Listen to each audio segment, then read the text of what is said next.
This conference will now be recorded. Hi everyone, I am Sumit Agarwal and I welcome you all into this Mule video series. So many of you might be already knowing me. So I am an integration architect. So I work on different middleware technologies such as Oracle Fusion middleware, Dellboomi, MuleSoft, Jitterbit, right? And many of you might have already attended my sessions or video sessions on either Oracle, SOA, Dellboomi, or OSB. So now this is a new initiative where I want to record around 30 or 30 plus videos on Mule basic concepts and want to make sure that the people who are planning to learn Mule can have a very streamlined set of videos which they can watch and can develop a good amount of knowledge on Mule, right? So this is my video number one. Before this video, I would expect people to know some basics of middleware such as XML, WSDL, namespaces, SOAP, REST, JSON, right? What are the basic integration patterns? What is the need of middleware? So there might be few people who may not have that idea. So need not to worry. You can watch my some prerequisite videos which are already there on YouTube, or else you can get in touch with me. I can share those prerequisite videos which will give you a fair amount of knowledge on the basic concepts related to middleware. So here we'll straightforward start talking about the Mule concept, and this video would specifically focus on the installation of the studio, which is called as Anypoint Studio. That is pretty much required for all your development activities and the implementation activities. Apart from that, we will see a very simple example just to make you just to make sure that you get familiarized with the tool. You know the basic steps like how to build a Mule application, how to deploy it, how to observe the logs, and how to basically test it. So that is the intent from this video. So if you can see, here is a link, right? The moment you get launch this link on your browser, you will get this page from where you can download the Anypoint Studio. So right now all these videos would focus on Mule 4, which is the latest runtime in the market, right? And you can come to this page and you can download the installable, right, by filling all these details. Now you all understand we are here to learn Mule. So Mule is basically an ESB, yeah. And what does ESB stands for? It stands for Enterprise Service Bus, right? So there are other uh, tools like WSO2, we have Oracle Service Bus. These all are Enterprise Service Bus. So it is very, very important for us all, for all of us to understand what is Enterprise Service Bus. Enterprise Service Bus is an architecture. Okay, this is an architecture which has been implemented by different vendors and they have come up with different products. Like Mule implemented it and Mule gave Mule ESB. WSO2 implemented it, they gave WSO2 ESB, which is now called as Enterprise Integrator. Similarly, Oracle implemented it and they called it as Oracle Service Bus, right? IBM implemented it and IBM called it as IBM Integration Bus. So it is an architecture which facilitates integration of disparate applications within or across enterprises. Right? So this is an architecture which would facilitate the integration of different applications within enterprise or outside enterprise in a loosely coupled manner, or okay, or we can say in an agile manner or in a decoupled manner. So we may have different applications such as, let's say, CRM, there might be some ERPs, there might be some custom applications, and eventually these different applications might need to exchange data to generate a value for the business, right? So now in like down the line, if I talk 20-25 years back, there was point to point integration which was very famous and which was mostly used across the enterprises to facilitate the data exchange, okay, between two or more applications. Now point to point integration is something like, as I've talked in my other sessions also, like let's say there is an application A and there is an application B which needs to exchange data. So these applications talk to each other directly with no intermediator involved. So in that case, what happens is, let's say there is an application A which might be written in Java, there might be an application B which might be, let's say, some Oracle database, or it might be written in .NET. Now, in order to facilitate this communication there is a need of some custom code to be written at each application's end so that they can convert their request into a format which target system understands. So when the number of systems within an enterprise are less, this kind of integration mechanism looks pretty good. But when your enterprise size grows and you keep on adding the number of applications, writing custom code at each application's end becomes very difficult. And also here, these all applications are tightly coupled with each other, wherein if even single application fails, it impacts the complete architecture and it leads to a single point of failure. Now, like, people understood this challenge and that's why they came up with an ESB approach. So ESB is like an intermediator between the different applications and it forms like a bus like structure. So ESB defines some set of rules and regulations, and these all applications which needs to be integrated need to connect with ESB. They need not to talk with each other directly.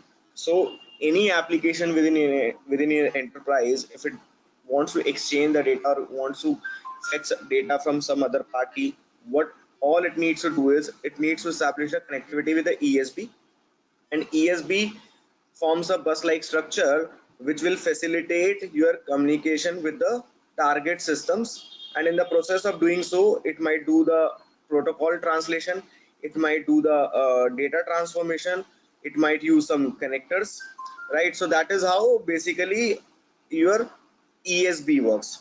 Okay, and same is the case with the Mule ESB. So Mule ESB is capable of doing the orchestrations, it is capable of doing the transformations, protocol translations, and it has got many out of the box connectors which in no time would allow you to connect with different on-premises and cloud-based applications. So the overhead of writing the custom code at each application can be taken away, and all these respective applications can just focus on the business functionality and need not to worry about the integration mechanism with other applications which are part of your enterprise, right? So ESB generally tends to follow or service oriented architecture where they will be exposing uh, the endpoints in the form of SOAP or REST based APIs. That is the case mostly, but there might be some batch based processes. So now here what we will understand is how Mule have implemented this, right? So Mule has some product called as Anypoint Platform, right, which is a cloud based cloud hosted platform, which is a one stop shop for all the integration needs. From here you can basically even design your integrations, you can develop them, you can deploy them, you can manage them, you can monitor them, you can secure them. So all those things can be taken care from any point platform, about which I am going to talk shortly in my coming videos. There is another thing called as Anypoint Studio. Okay, so though Anypoint platform has the capabilities to allow you to implement your integrations, but those are still evolving and getting mature. Generally it is recommended to use Anypoint Studio for the implementation, right? So that's what we are going to cover here. So Mule has got Anypoint Studio as an IDE, integrated development environment, which facilitates you to implement your integrations. And let me tell you, Mule is more famous because they have a widespread a jargon called as API led connectivity. Okay, so API is not something which has newly evolved in the market. It has been there within IT industry for a long time, but now with the digitalization coming so frontline, this is gaining more market because the enterprises are getting open for the public. And so when we want to exchange data, when we want outside parties to to fetch the data from our ecosystem, then APIs are the best mechanism. So API stands for application programming interface. So if in a layman language I would say it is an interface on the top of your actual business logic, which will allow the different systems or the third party applications to talk to your business, to talk to your application without knowing the complexity of the application, right? So for an example, If I take an example of TV, okay, there might be a lot of complex implementation which is there inside the television, but you remain abstracted from that, right? You need not to know what is the machinery inside television. You have got a remote. Leveraging that remote, you can just start interacting with the television. You can change the programs, you can put a timer and so on. So application programming interface is a mechanism which allows different third-party applications to talk with a respective application without knowing the complexity of that application. As simple as that, right? So if I expose you some logic, right, such that you need not to know the complexity or the how I have written logic, how it is implemented. You just need to pass me a request and you get a response. If there is anything which facilitates that kind of communication, that is application programming interface. So application programming interface is another. It might be some Java interfaces, it might be some procedures, it might be some your Unix based routines or subroutines, it might be web services. Okay, and now when I say web services, like we have SOAP or REST based, right? Or we more commonly hear a term called, we may have REST based APIs. Okay, so when we are exchanging the data over the internet, REST based or HTTP based APIs are considered to be more convenient way, because HTTP is one protocol which is globally used when you are working or when you're exchanging the information on the web, right? But please do not understand or please do not misunderstand that API is only about REST. That is wrong understanding. Even SOAP is also like an API only. Okay, API is something which will facilitate you to expose your logic to some different third parties without exposing the complexity behind, right? So you just need to expose one specification. That might be in the form of a WSDL, that might be in the form of a RAML, that might be in the form of a WADL, that might be in the form of YAML, and the consumer party just need to understand that specification and they should be in a position to start interacting with you, right? So this whole phenomena would work more or less like a client server architecture. Whatever APIs you develop, okay, or whatever APIs you implement, that will be deployed on some runtime or on a server. So you are going to just expose the specification either in the form of a WSDL, either in the form of a RAML, or some simple plain English, and the consumer party will go through that specification and will start interacting with you without knowing the complexity underlying. So that is called as an API, right? But when we work on Mule, we work more with the web services. Okay, we work more with the APIs. So APIs is more or less like web service, but there are some additional capabilities we come up with, right? So when we were working with only plain web services, the management capabilities was missed, the security capabilities was not so robust, then capturing the analytics was not so robust. So all those things have been packaged into a single product, and Mule has been launched, and that's why we hear a lot of jargons like API economy, API management, API led connectivity. Eventually the underlying technology is web service, but the point is that we have come up with a more lightweight solution in the form of REST based services which supports XML, JSON and other formats, which was not the case with the SOAP based web services, which was only restricted to XML. And now we have got a mechanism to know better about the consumers who are consuming my applications. We, like earlier there were different products for all these things, like in Oracle there was an Oracle API gateway. So those API gateways were API gateways and proxies used to be separate product. For orchestration you had a separate product. Now all these things have been bundled into a single unit and Mule has been launched, and that is why it has gained a lot of market, because it sets a framework, it sets certain rules and regulations which you need to adhere to develop an API. And in the process of doing so, you start following all the best practices, such as first you start with the API design where you develop the specifications of your API. Then you have a repository so that your APIs become discoverable, because reusability is a very important phenomenon. when you're working with the APIs. Then you have an implementation part, right, which you can do either via Anypoint Studio, or even to some extent it can be done in the design center only, which is there in the MuleSoft, about which I'll be going to talk in a very elaborated manner. Then you have a provision for deploying your code either on premises or on cloud.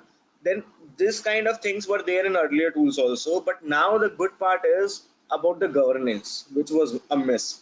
So for example, I deployed then implementing different kinds of security like OAuth, JWT, basic authentication, rate limiting. These are out of the box available in Mule. Then capturing the API analytics. For example, how many requests have come to a particular API, right? What has been the traffic on a particular API?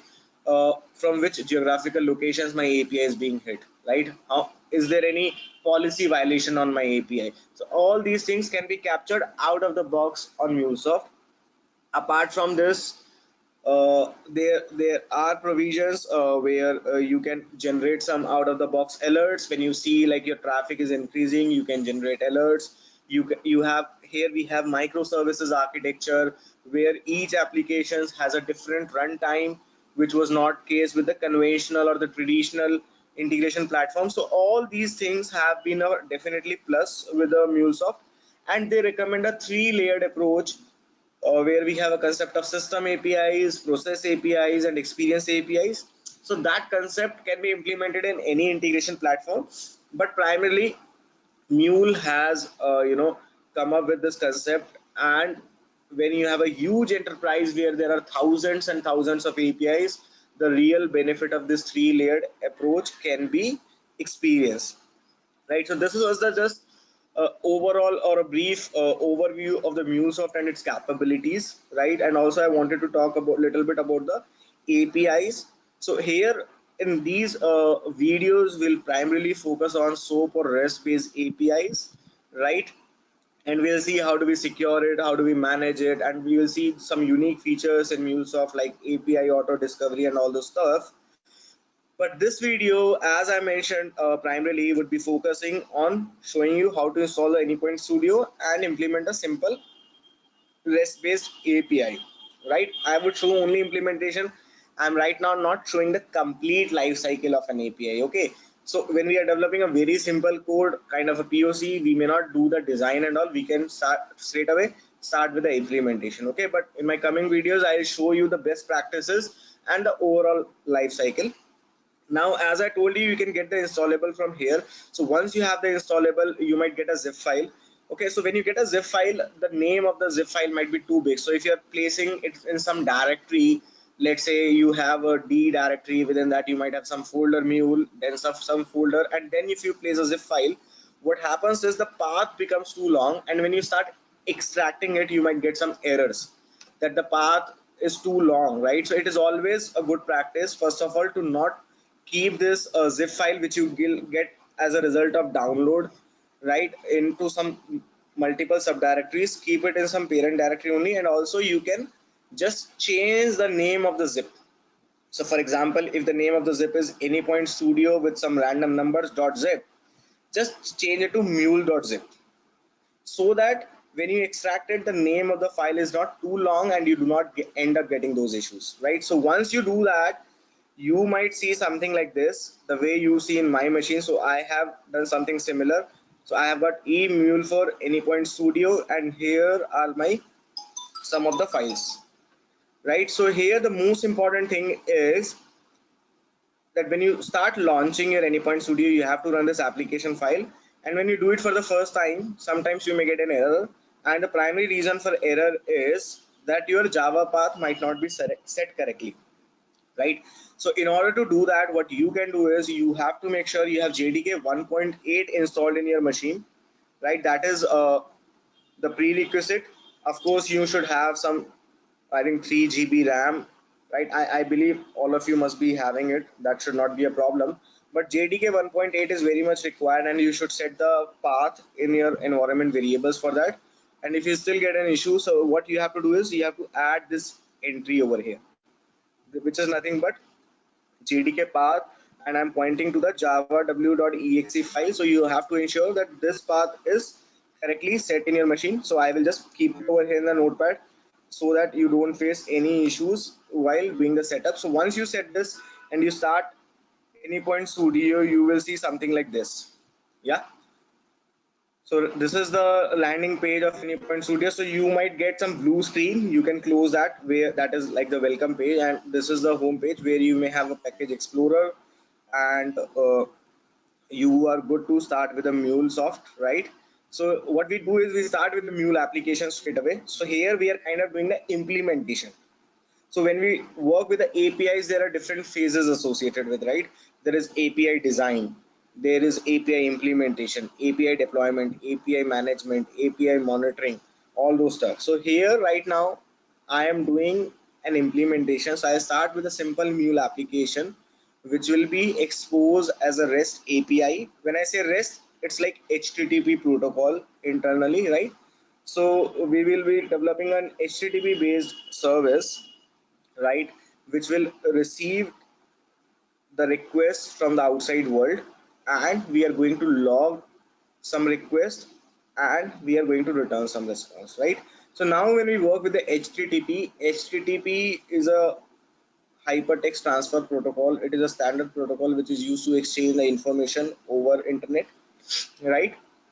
And it supports some kinds of methods which are also called as HTTP verbs. Like there is a get method which is used to fetch the data. There is a post method which is used to create the data. There is a delete method which is used to delete the data, and so on, right? So right now we may either use uh, get or post. So initially I'll start with a get. So what I'll do is I'll start with file, I'll go to new, and I'll start with a new Mule project, right? So the runtime which I'm using in these videos is 4.1.3, okay, which is okay. We may have, like, there are some bug fixes coming in the newer runtime, but more or less these will be the same. So I will start with Mule server 4.1.3, and in my future videos I might switch to the latest version, I think, which is 4.1.5. But that is anyhow not going to create a difference for the example which we are doing. And right now these all videos are being stored in some location, right? Or this application will be stored, this project will be stored in some default location. Yes. So if I want to point to some other location, I can do that, or else I can store into the default location also. So that is up to me, right? So I have created some workspace where all these data or the files will be stored. So I will start with the first example. Okay, so I will say video one underscore simple REST service. Yeah, and I'll hit finish. So this Mule project is a Mavenized project, right? So it will take some time, and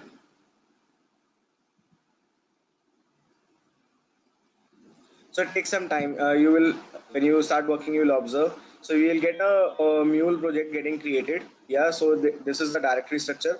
So you have SR source main Mule, right, where you will have all your flows. Source main Java for all your Java related stuff. Source main resources for holding all your resources. Then you have directories for holding your test related information. So there is a standard structure since it is a memorized project. So there is a standard directory structure for all your Mule applications. Then here you have the directories where you will have the all the dependencies related to the different components you're going to use, and there is a form.xml. Okay, since it is a Mavenized project, so you will have the information about the Maven project and the different dependencies and the plugin repositories, right? So by default you will have a flow.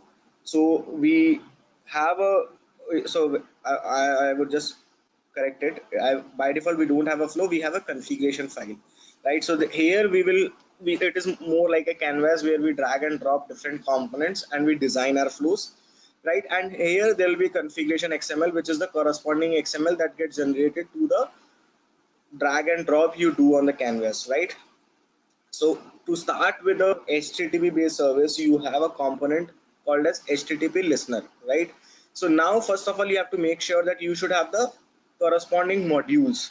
So HTTP listener is part of HTTP module. So some modules come by default because these are the basic modules without which we may not proceed. And if you want to add further modules, there is an option called as add modules. You can just select that, and on the right hand side you might see there are different modules, right? So there are modules related to Workday, Salesforce, API kit, and so on. And if you do not find something here, then you have a ability that you can search those in Exchange also. Exchange is like a repository where you have the different connectors, ramls, or that is like a storehouse. Okay, that is like a marketplace where you will have all the reusable artifacts, right? So right now we want to work with the HTTP, right? So I select HTTP, and within HTTP these are the different operations you can perform. So I want to go with a listener. Listener will expose a service which will listen to the request from the outside world, and then you can perform different operations, right? So when I add this, by default a flow also gets added. Okay, so when I save stuff and I go to the corresponding configuration file, you can observe, so it is a XML based file which starts with a mule tag, and here you have a flow which by default gets added. So all the components eventually has to be either part of some flow or subflow, and you have an HTTP listener within that. There are some warnings because we have not completed the configuration, right? So we'll switch back to the message flow, and here we come to the listener, right? So we can just configure the listener over here, right? So connector configuration, so I'll hit the plus button and I'll do some configurations.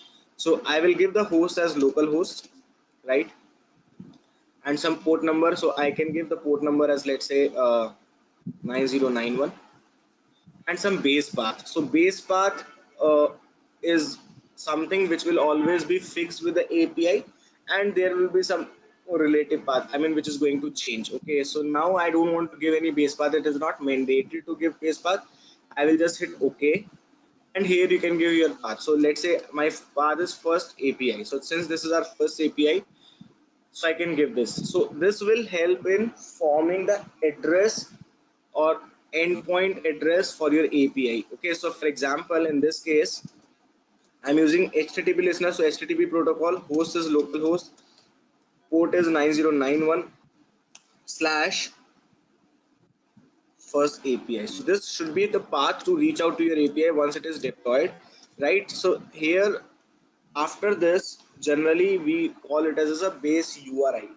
Okay, so base URI and base path are one and the same thing. So here we have not chosen any base path or base API. So for example, it could be something like this. So here, when I keep on developing some new APIs, what I might do is I might keep this as same. So this becomes my base path, and these might keep on changing, right? So this is how base path or base URI, yeah, is different from your this path, right? So this path keeps on changing, whereas base path does not change. So right, so this is the complete endpoint URI, endpoint address to reach out to your API. Let me switch back to the Anypoint Studio. So this path is the relative path, as I mentioned, right? So if you hover over this, it says relative path from the path, and the base URI will generally be the fixed path, right? So now here there are different MIME types you can set. Right now I'll not, so if you do not set anything, definitely it will have some default values. You can set some responses, you can go to the advanced tab where you can, set some methods which are allowed and all. So you can keep those kind of restrictions. A lot of configurations are possible, but right now I'll keep things as default, and I'll just come back here, save everything, and I will just close the listener, and I'll come to the file. So here I still get a warning because the path part was not saved. I will just save it once again, and I will say it first API. Yeah. So right now there are no warnings. So you have got a listener configured which is going to listen for the request coming from the outside world on the port number 90 or 91, which is okay. And after that, I want to log the request, what is going to come from the user, right? So now for that, I can have a logger. Yeah. So logger falls into the core module.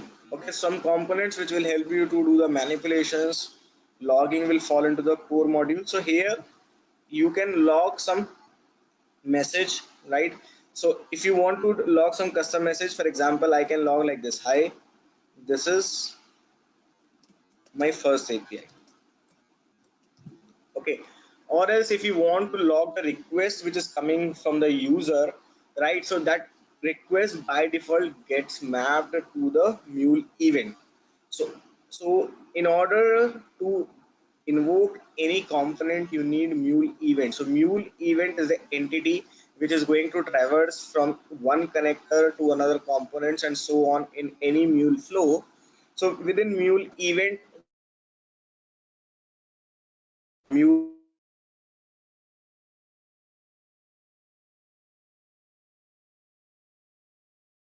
I'm going to talk about all these in a very detailed manner. I'm just trying to give you an idea over here. So right now I'm going to develop an API which supports get method. So I might not be passing any query parameters. So get method anyhow does not support any body. It only way to send out some requests via query parameters, or uh, you may have something in the like in the URL eventually. So you cannot have anything outside URL to send the request. So there is something called as query parameter or URI parameter. That is the only way you can send the request. So right now let's assume I'm going to simply hit the endpoint, which will look more or less like this. So I'm not sending anything in the request, so that's why I'm just logging some dummy message, and now I want to return some response. So for that you have an option called a set payload, where you can set your own payload whatever you want. So I just want to keep some plain text. Hi, this is my first API. Yeah, as simple as that. So you could keep some XML content or JSON content also, but right now I want to keep it really simple. So I have got a Mule project where I am configuring one REST-based service that is going to log the some dummy message and is going to return some hard-coded response with the help of set payload component, right? Now once we are done with this, we need I have a tendency to close everything, because if something is not saved, you can easily identify it. You can select your project, right click, and you have an option run as Mule application. Okay, so now once you have your Anypoint Studio installed, there will be a Mule runtime internally embedded on this. So right now I'm using Mule 4.1.3. So right now I want to deploy this on the Mule runtime. So you are saying you get a warning, you're already running a instance of Mule embedded runtime. Okay, because maybe when I started recording this video, I was already running console. This you go to window, there is show view, and from here you can find the shortcuts, and also you can launch all these tabs, right? So right now I'll stop the runtime. Yeah, because there was some application.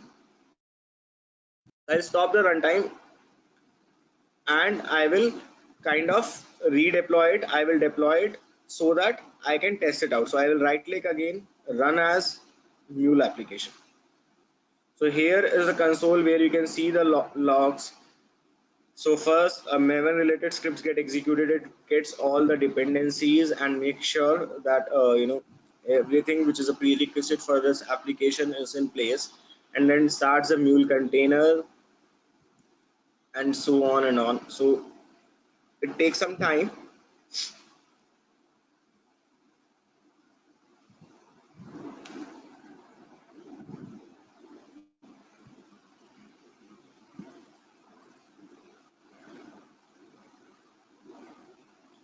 So it is initializing the domain, and now within some seconds we should see our application getting deployed successfully in case there are no errors.